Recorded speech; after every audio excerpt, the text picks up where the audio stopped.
बहुत नशे में था। उस वक्त कोई गाड़ी भी नहीं थी, तो मैं बूढ़े की साइकिल के पीछे बैठ गया, इसलिए मैं बच गया। That is how I survived. ठीक है, इस मिशन में 3 जहाज इस्तेमाल होंगे। उस रात रवानगी से चंद मिनट पहले हिरोशिमा जाने वाले तमाम अमले को आखिरी ब्रीफिंग दी गई। नंबर 1, एनोला गेम में बम होगा। नंबर 2, ग्रेट आर्टिस्ट्री में रिकॉर्डिंग के आलात होंगे। अपना काम करें, अहकामात की तामील करें, काम जल्दी करें, बस यही कहना है। मिशन इतना खुफिया था कि टिबेट्स को खुदकुशी की गोलियां दी गई थी। उस शाम जब मैं मैस हॉल से बाहर आया तो फ्लाइट सर्जन ने मुझे वो गोलियां दी। उसने मुझे बताया कि ये क्या है। मुझे उम्मीद है तुम्हें इनकी जरूरत नहीं पड़ेगी, लेकिन अगर तुम्हें जरूरत पड़ी तो ये साइनाइड है। उसने कहा अगर जरूरत पड़े तो अमले के हर शख्स के लिए 1 गोली है। उसने कहा तुम्हें बिल्कुल पता नहीं चलेगा और तुम 6 मिनट में मर जाओगे। तुम्हें कुछ मुख्तलिफ महसूस नहीं होगा, तुम्हें कुछ महसूस नहीं होगा। और मैंने जहाज पर चढ़ने से पहले सबसे कहा जो चाहे मुझसे गोली ले ले। किसी ने कुछ नहीं कहा सिवाय कैप्टन पार्सन्स के। वो बोला मैं 1 गोली रखना पसंद करूंगा। मैं उसकी पोजीशन समझता था। जब हम एनोला गे पर पहुंचे तो वो हमारे लिए पहला बड़ा अचंभा था, क्योंकि वहाँ हर जगह रोशनी हो रही थी। फोटोग्राफर्स और फिल्म क्रू को तारीखी मिशन रिकॉर्ड करने के अहकाम मिल चुके थे। हम इंजन चालू करने के लिए जहाज पर चढ़ चुके थे। वहाँ हर तरफ लोग ही लोग थे। इंजन के सामने वहाँ बड़ी चकाचौंध रोशनी थी और इस सूरत हाल में मैं कुछ नहीं कर सकता था। तो मैंने खिड़की खोलकर अपना सर बाहर निकाला और कहा पीछे रहो, रास्ते से हट जाओ। मैंने अपना हाथ हिलाया। किसी शख्स ने कहा हमारी तरफ देखकर हाथ हिलाओ, तो मैंने भी हाथ हिला दिया। ये एक दूसरा दिन था, ये एक दूसरी सुबह थी और ये मेरी जिम्मेदारी थी। बम का वजन 4 टन से ज्यादा था, जिससे टेक ऑफ बुरी हालात से ज्यादा खतरनाक हो गया था। रवानगी में 15 सेकंड रह गए हैं। Take off. मुझे याद है जहाज उड़ाने का सबसे खतरनाक मरहला आ पहुंचा था। 5 सेकंड रह गए, तैयार रहे। मुझे यकीन है जहाज पर सवार सब लोग वही महसूस कर रहे थे जो कि मैं महसूस कर रहा था, और जहाज की परवाज का इंतजार कर रहे थे। और ऐसा महसूस हो रहा था कि इसमें गैर मामूली वक्त लग रहा है। मैं जहाज को जमीन पर रोकना चाहता था। सारी एयर फ्लाइट को पीछे छोड़ने के लिए मैंने इसे ज्यादा तवील वक्त तक जमीन पर रखा।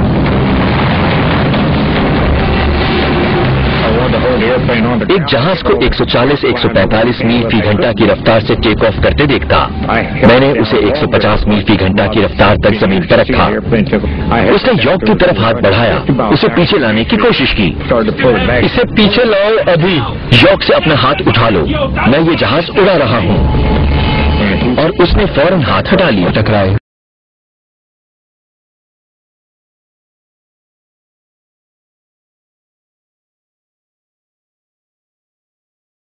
तो सफर शुरू हुआ।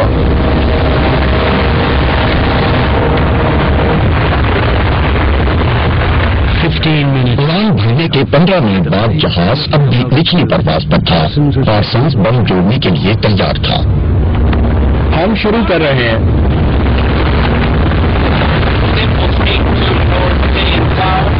मुंसिफ काम पर जा रहे हैं। मैं दोहराता हूँ, मुंसिफ काम पर जा रहे हैं। हथियार पिछली तरफ बाहर से 88 इंच चौड़ा था, जिसमें ये बड़े पंख थे। जगह बहुत कम थी और बम के पिछले हिस्से तक पहुंचने के लिए काफी झुकना पड़ा। और यही वो पोजीशन थी जो पार्सन ने ली। वो सब जानते थे कि एक गलती पूरे मिशन को खतरे में डाल देगी। इसमें हिस्से से स्क्रू खोल रहा हूँ, चार्जेस डाल रहा हूँ। पार्सन्स फिर पावर चार्जेस लेता, तकरीबन 1/4 रोटी के बराबर। वो उसे उनमें रखता बारी बारी, तो वो पिछला टुकड़ा उठाता, उसे वहाँ रखता जहाँ उसे रखना था, इसे मोड़ता सील करने के लिए। हर काम के साथ वो अपनी फहरिस्त पर निशान लगाता, ये इत्मीनान करने के लिए कि इसने कोई गलती तो नहीं की है। 2 घंटे बाद एनोला गे साइंटिफिक और फोटोग्राफिक जहाजों से जा मिला। वो अब हिरोशिमा से 3 घंटे के फासले पर था। یہ ایک بہت خوبصورت صبح تھی. ہم اس وقت 9000 فٹ کی بلندی پر تھے. ڈک جیپسن پارسنز کے اسسٹنٹ کے پاس ایک کام رہ گیا تھا، بم کو مسلح کرنے کا. جہاز کی بلندی پر جانے سے پہلے مجھے اتر کر 3 سبز پلگ الگ کرنے تھے اور ان کی جگہ 3 آرمنگ پلگ لگانے تھے جو فیوزنگ سرکٹ کو اس ہتھیار کو چلانے میں مدد دیتے اور اس سے دھماکہ ہوتا. اور وہ واحد موقع جب میں اس مشن میں خود کو حواس باختہ محسوس کر رہا تھا وہ یہ وقت تھا جب میں نے بم میں صرف پلگ لگایا. بم اب مسلح اور تیار ہو چکا تھا.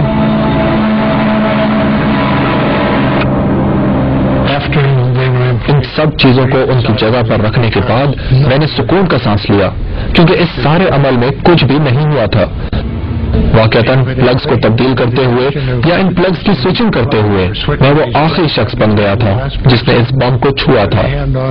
اس وقت میں نے یہ محسوس نہیں کیا تھا.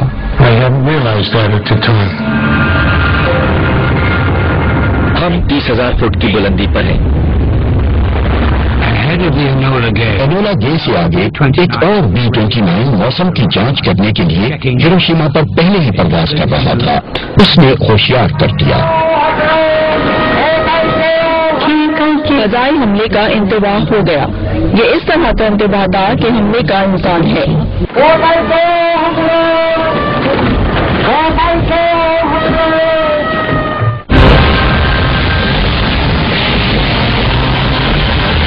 اور چاہتے رہو.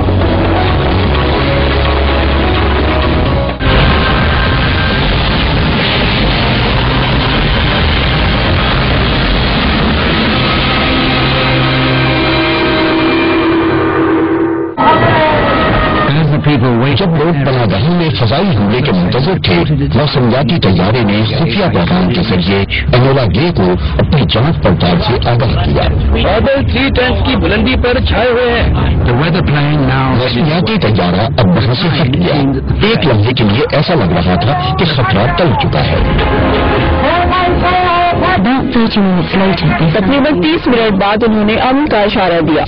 اس کا مطلب تھا کہ اب کوئی فضائی حملہ نہیں ہوگا. اس لیے ہر کوئی اپنے کاموں میں مصروف ہو گیا. لوگ دفاتر اور فیکٹریاں جانے لگے. میرے خیال میں اسی وجہ سے اتنی بڑی تعداد میں لوگ مرے تھے اور بعد میں مل بھی نہ سکے. مشق کرنے والے میدانوں میں ہزاروں سپاہی اپنی صبح کی ورزش کر رہے تھے. ڈاکٹر ہیڈا نے آپ ہیروشیما کے باہر ایک گاؤں میں لو لگنے سے بیمار ہونے والی لڑکی کی دیکھ بھال میں گزاری تھی. 8 بجے تھے جب میں بیدار ہوا. مجھے پہلے ہی دیر ہو گئی تھی. مجھے واپس ہسپتال جانا تھا. میں نے خود کو تیار کیا، بچی کی نبض دیکھی اور اسٹیتھوسکوپ سے بچی کے سینے کا معائنہ کیا. 16 سالہ تیروکو فیوجی جنگ میں رضاکارانہ خدمات انجام دینے کے لیے ٹرین ڈرائیوروں کی فہرست میں شامل تھی. مردوں کو فوج کے ساتھ محاذ پر بھیجا جا رہا تھا کیونکہ ان کی تعداد پورا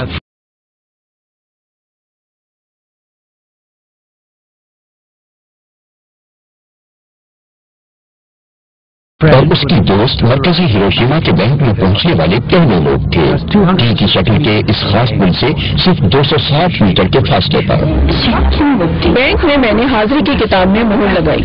اپنی آمد پر آپ کو اپنے نام کے سامنے مہر لگانی ہوتی ہے، تو میں نے بھی کتاب پر مہر لگائی. ان دنوں خواتین کے عملے کو صفائی وغیرہ کے لیے مرلے سے 30 منٹ پہلے پہنچنا ہوتا تھا. اب اس طرح کی بات کوئی سوچ بھی نہیں سکتا. کیمیکو ڈوئی کمیونیکیشن ہاسپٹل میں نرس کا کام کرتی تھی. یہ ہاسپٹل بھی شہر کے مرکز کے قریب واقع تھا. دن کا میرا پہلا کام ہسپتال کے آلات کو اسٹیرلائز کر کے مریضوں کو سرجری کے لیے تیار کرنا تھا. موسم حسین تھا، آسمان بالکل نیلا ہو رہا تھا، کوئی بادل نظر نہیں آ رہا تھا. شہر کے ایک دوسرے حصے میں 8 سالہ تاکاشی تامنوری اسکول جا رہا تھا. ہر صبح اسکول پہنچتے ہی ہم چھپن چھپائی کا کھیل کھیلتے تھے. پھر ہم مرکزی دروازے کی طرف بھاگے. اس صبح مجھے ڈھونڈنا تھا. शिगाई हिरात्सुका 2002 में फौत हुई, लेकिन उसकी गैर मामूली कहानी उसकी तहरीर से ली गई है। उस वक्त सुबह के 8 बजे थे। हमने नाश्ता कर लिया था। हमारे 2 बच्चे खेल में मसरूफ थे। मेरे शोहर अखबार पढ़ रहे थे। पॉल, टॉम, डैग और मैं वहाँ मौजूद थे, ये तस्दीक के लिए कि हाँ हदफ यही है, हाँ वो पुल है, हाँ यही निशाना है। आप कह सकते हैं कि हम जहाज के अगले हिस्से में इजलास कर रहे थे। ठीक है, हम बम चलाने वाले हैं, अपने चश्मे पहन लो। हम वो बम 3-3.5 मिनट में चलाने वाले हैं। टॉम और मैं बातें कर रहे थे। उसने कुछ नहीं कहा, कोई मुखालफत नहीं की, कुछ नहीं कहा, बस बम निशाने पर गिराना था। मैंने हिरोशिमा के ऊपर आसमान में चांदी के कतरे जैसे हवाई जहाज को दाखिल होते हुए देखा। मैंने फौरन ही उसे एक अमेरिकी जहाज के तौर पर शनाख्त कर लिया, क्योंकि उस जमाने में कोई जापानी जहाज इतनी बुलंदी पर परवाज नहीं कर सकता था। ये सिर्फ एक जहाज था, तो मैं समझा कि ये हमेशा की तरह गुजर रहा है।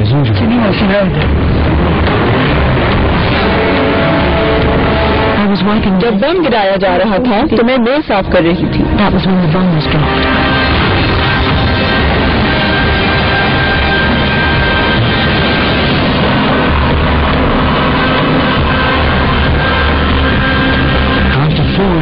गिरने के 43 सेकंड बाद बैरोमीट्रिक ट्रिगर के जरिए फायरिंग मैकेनिज्म ने काम शुरू कर दिया। यूरेनियम की एक गोली बैरल के जरिए यूरेनियम के दूसरे हिस्से पर चली। इन दोनों ने मिलकर एटॉमिक रिएक्शन शुरू कर दिया। ठोस मादा टूटने लगा और तवानाई की नाकाबिले बयान व्यक्ता खारिज करने लगा।